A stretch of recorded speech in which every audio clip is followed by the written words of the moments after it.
Ils mettent beaucoup de pression, ils ont une très bonne qualité technique. Russia has a good team with lots of pressure and technical quality.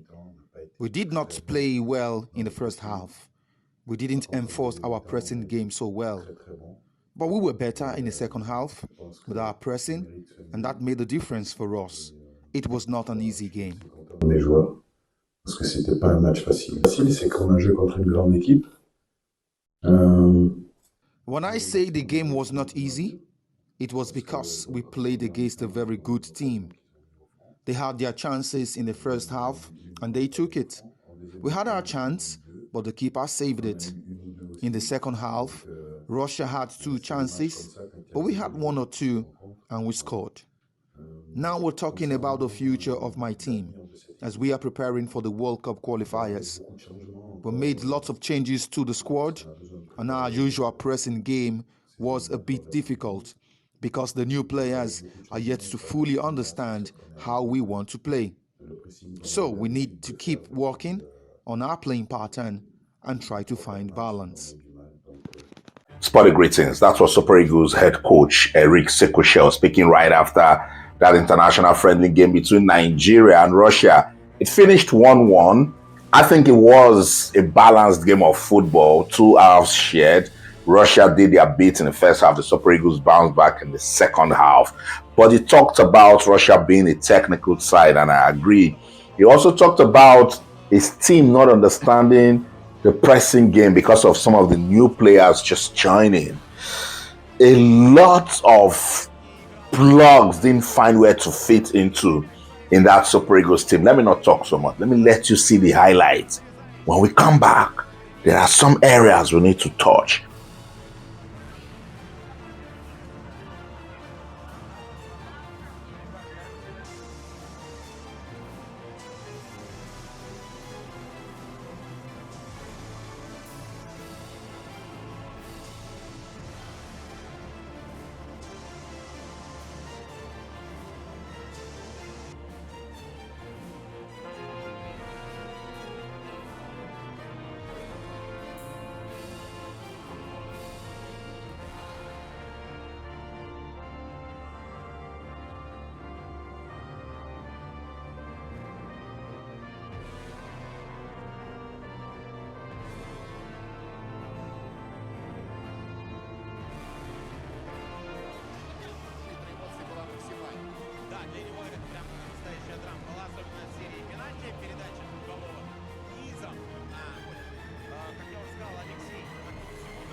И забил первый мяч в Гетафе в чемпионате.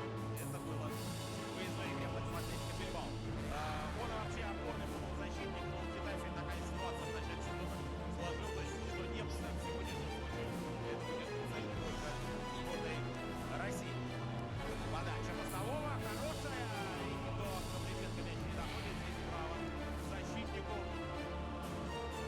Аджаи здорово сыграл, успел дотянуться до мяча и перенести этот мяч угловой, но и передачу Андрея Мостового также отмечаем. Ушел он от Брайтова Сая Самуэля, региона Смоленской области, откуда родом Максим Глушенков. Момент опасно, надо забивать удары, куда-то мяч попадает.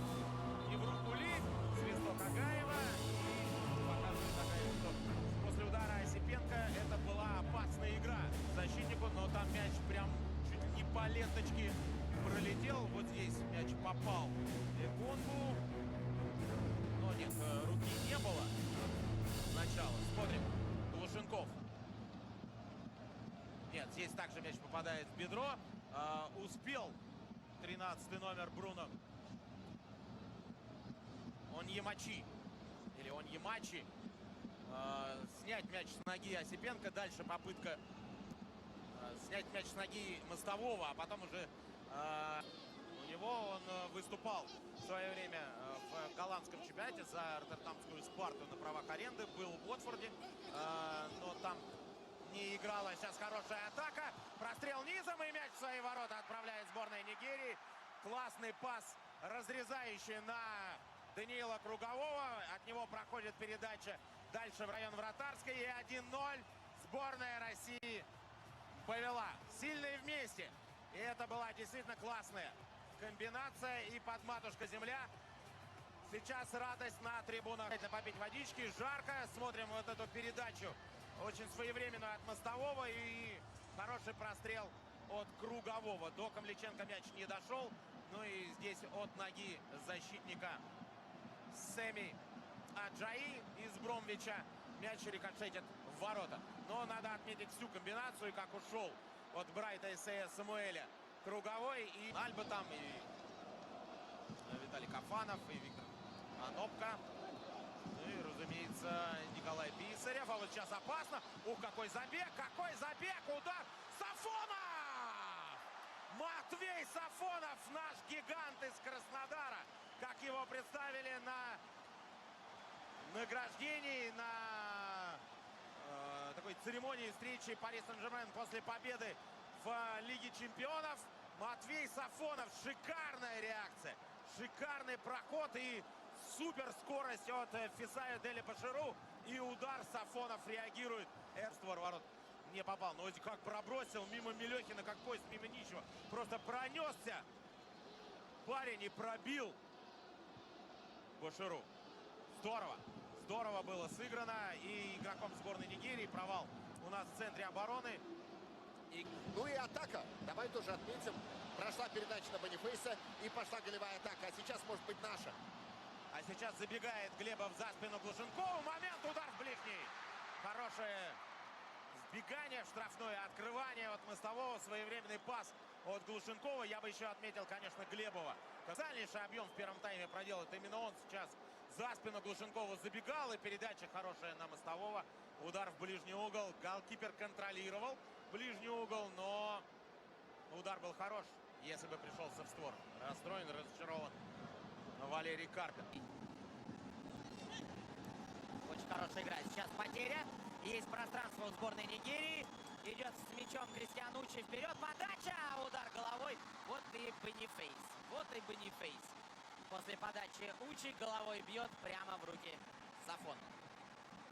Знаешь, Учи мимо меня промчался сейчас, вот этот эпизод. Он особо даже не старается бежать. Но если у Орла размах крыльев, то здесь размер шага. У сборной Брунея, когда играли в Краснодаре, да, или, например, Гренада. Тоже там крупные ребята были. Гораздо выше и мощнее. Но технически были слабенько подготовлены. Дальний удар. Основная группа нигерийских болельщиков, а их немало, человек 500 сегодня на трибунах. Она как раз за воротами Матвея Сафонова. Вот они, красавцы Африки. Ну, тут двухметровый вратарь и такие же игроки обороны. Подача, но вот так можно было ногой. За голову хватается Карпин. А какая была бы история. Замечательная. Мелехин в дебютной игре забивает за сборную. Но он с линии вратарской, отклеившись от соперника. Здесь, кстати, положение вне игры могло быть, но вара нет на этом матче. Поэтому гол был бы наверняка засчитан, потому что арбитр на дальнем фланге флаг не поднимал. Но Мелехин в лед пробил. С низким центром тяжести, с которым тяжело бороться. Но мы, в принципе... 1-1. Извини, Сергей. Извини, Сергей, мы все-таки пропускаем, да. И забивает Арокодаре. Это действительно как заклинание. Прерывается наша серия, которая была огромной на 8 матчей, там более 700 минут. Мы не пропускали, а здесь вышел на замену Арокодаре. Наказал Матвея Сафонова. Грубая ошибка наших ребят в обороне. И ничья 1-1. Смотрим, что здесь было. Сам же Матвей и напортачил. Вот выручил в первом тайме. Ну а здесь непонятно, что хотел Матвей. Вот слабенькая передача. Арокодаре мяч перехватил. Первым касанием подработал и вторым отправил мимо вратаря. К сожалению, эта серия прервалась. Такое бывает. И вот от Кении с 23-го года мы не пропускали. Трудно было поверить, что да, против Нигерии, даже без такой группы основных футболистов, будет удержать ворота сегодня на замке. Но действовали в целом в обороне нормально. Но вот, наверное, такой глупый, по-другому и не скажешь, гол и должен был эту серию прервать. Сергей Карович, вы еще с Ильей? Это риск, и ты подобным образом рискуешь, внимание, рискуешь привести. Так и получилось, к большому сожалению. Хорош Адамов, удар слева, и вратарь выручает, но подбор Гладышев, прострел, и что второй, давай в свои, нет. На сей раз во вратаря, в Акое Мадуку мяч попадает. Это хорошая была атака, и молодцом Арсен Адамов. Выцарапал там мяч на подборе, выиграл его, выгрыз, и с левой ноги пробил, вратарь выручил. И вот здесь Гладышев, острый угол был. И опять свои. От 13-го Ньемачи мяч попадает в руки голкиперу. Обидно за Матвея, он давно в сборной не играл. Арокодаре забил свой первый гол за национальную сборную. В другой ситуации, наверное, можно было бы его с этим поздравить. Но 24-летний нападающий вышел. Классные открытия, классные песни, классное исполнение гимна. И очень много болельщиков приходит на игры сборной. Опасно Аrakadare. Что показывает Агаев, что это будет удар от ворот. Ну и за заднюю поверхность бедра держится нападающий Генка. Подача Саймона. И что здесь? А мяч-то от спины Милехина. В итоге ушел, поэтому сейчас углового у ворот сборной России не будет. Ну а что будет, друзья, это будет голосование, потому что бэтбум матч сборной вратаря-то уж точно знает. Отлично. Сейчас из Краснодара, из состава чемпиона, никого в составе нет. Пока же Гладышев слева и в ближний угол. Был ли рикошет? Нет, рикошета не было. Атака была хороша. Я думаю, Можно было бы рассмотреть и на предмет пенальти. Батраков. Подача. Опасно! Дима. Это был Баринов. Ну и парадоксально, да, сколько верховых мячей и сколько стандартов мы доводим до удара, учитывая разницу в росте. Ну какая подача. Шикарная подача Батракова на линию вратарской. Вбегает туда игрок и прямо ему в голову мяч. армейским фанатам. Лечи. Круговой. Его подача в штрафную. Опасно! Батраков! Ну как же так, Леша? So that's it. 1-1. Comprehensive highlights for you. I'm sure a lot of Nigerian football fans will be wondering what's going on. You see, this is why I don't like talking about building. There is nothing to build with the current state of football in Nigeria.